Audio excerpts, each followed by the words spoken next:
لیکن اس کے علاوہ معین شخص ہوگا دجال.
یہ بات قطعی اور یقینی ہے کہ اس طرح کا ایک شخص پیدا ہوگا. البتہ یہ کہ آیا وہ دو ہوں گے دو مختلف اوقات میں یا ایک ہی ہوگا ایک ہی وقت میں، صرف اس میں اختلاف ہے. میرے نزدیک وہ دو ہوں گے. ایک وہ شخص جو جھوٹا مسیح ہونے کا دعویٰ کرے گا، المسیح الدجال. جیسے حضور نے فرمایا میری امت میں 30 دجال اٹھیں گے جو نبی کا دعویٰ کریں گے، جن میں سے 5-6 تو حضور کے اپنے زمانے میں اور آپ سے متصل اٹھ کھڑے ہوئے تھے. بعد میں محمد علی باب ہو، بہا اللہ ہو، قادیانی اور کہاں کون پر اٹھے ہوں گے واللہ عالم. اسی طریقے سے ایک شخص مسیح ہونے کا دعویٰ کر کے کھڑا ہوگا، یہودی ہوگا. یہ ہے اصل میں وہ شے. اور اس میں جو ان دونوں شخصیتوں کے مابین اگر کوئی ذرا سا اگر ابہام رہا ہے تو میں ایک حدیث بھی نوٹ کر کے لایا تھا، حضرت عبادہ ابن صامت رضی اللہ تعالی عنہ سے ہے، عن رسول اللہ ہے، انی حدثتکم عن الدجال حتی خشیت اللہ تاقلوا. میں نے تمہیں دجال کے بارے میں بہت سی باتیں بتائی ہیں تو مجھے یہ گمان ہوا کہ شاید تم اسے سمجھ نہ پاؤ. یہ اندیشہ خود حضور صلی اللہ علیہ وسلم کو ہوا ہے، اور یہ سنن ابی داؤد کی روایت ہے۔ بہرحال میں جو کچھ عرض کر رہا ہوں کہ میں اس رائے تک پہنچا ہوں کہ یہ دو علیحدہ شخصیتیں ہیں۔ ایک تو یہ ہے کہ ایک مسیح الدجال کھڑا ہوگا یہ ایک دعویٰ کر کے کہ میں مسیح ہوں، کیونکہ اس کا زمانہ بالکل قریب آ چکا ہے، اس لیے میں آپ کو اس کے بارے میں خبردار کر رہا ہوں۔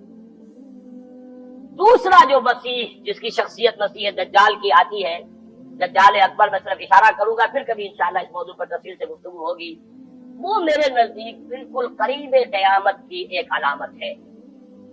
جو خدائی کا دعویٰ کرے وہ جھوٹا خدا ہوگا، یہ جھوٹا مسیح ہوگا، المسیح الدجال۔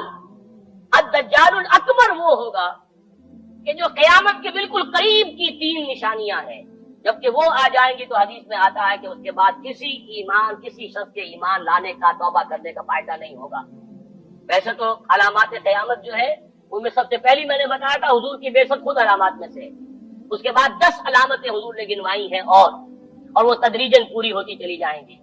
آخری علامات کے لیے حدیث سن لیجیے، عن ابی ہریرہ رضی اللہ تعالی عنہ قال قال رسول اللہ صلی اللہ علیہ وسلم ثلاث اذا خرجنا لا ينفع نفسا ایمانا لم تكن آمنت من قبل او کسبت فی ایمانها خیرا، طلوع الشمس من المغرب وخروج الدجال ودابۃ الارض۔ تین نشانیاں وہ ہیں کہ جب وہ ظاہر ہو جائیں گی تو پھر کسی کا ایمان لانا مفید نہیں ہوگا جو پہلے ایمان نہیں لایا تھا، یا جس نے اس سے قبل اپنے ایمان میں کچھ اعمال صالحہ کی کمائی نہیں کی تھی، یعنی گویا کہ توبہ کا دروازہ بند ہو جائے گا۔ جیسے جب موت کے آثار شروع ہو جاتے ہیں تو توبہ کا دروازہ انسان کے لیے بند، اب جب موت کے آثار شروع ہو گئے اب توبہ کرنا فائدہ نہیں، اس سے پہلے توبہ کا دروازہ کھلا ہوا۔ معلوم یغرغر، جبکہ وہ موت کے آثار شروع ہو جاتے ہیں، گھنگرو بولنا شروع ہو جاتا ہے، معلوم ہوتا ہے کہ اب جا رہا ہے، اب توبہ بیکار۔ اسی طریقے سے پوری نوع انسانی کے لیے توبہ کا دروازہ بند ہوگا ایک وقت میں آ کر کہ اب کسی کے لیے توبہ نہیں، ایمان نہیں، اور اس کے لیے 3 علامتیں بیان ہوئی ہیں، یہ بھی مسلم شریف کی روایت ہے۔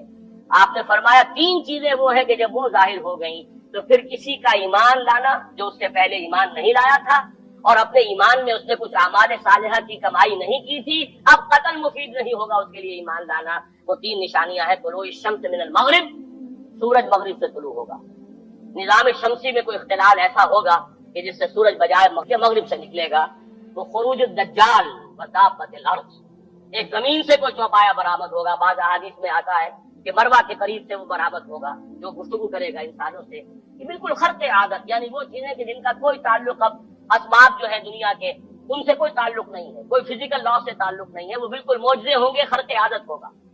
اور خروج دجال، وہ دجال جو خدائی کا دعویٰ کرے گا، اور حدیث میں آتا ہے کہ بہت کم لوگ ہوں گے کہ جو اس کے سامنے رک سکیں گے، اکثر و بیشتر جو کمزور ایمان والے لوگ ہوں گے وہ اسے خدا تسلیم کر کے اس کی پرستش شروع کر دیں گے۔ میرے نزدیک یہ آخری چھلنی ہوگی جو لگائی جائے گی اہل ایمان کو ایک طرف کرنے، اور یہ قیامت کی نشانیوں میں سے، آخری نشانیوں میں سے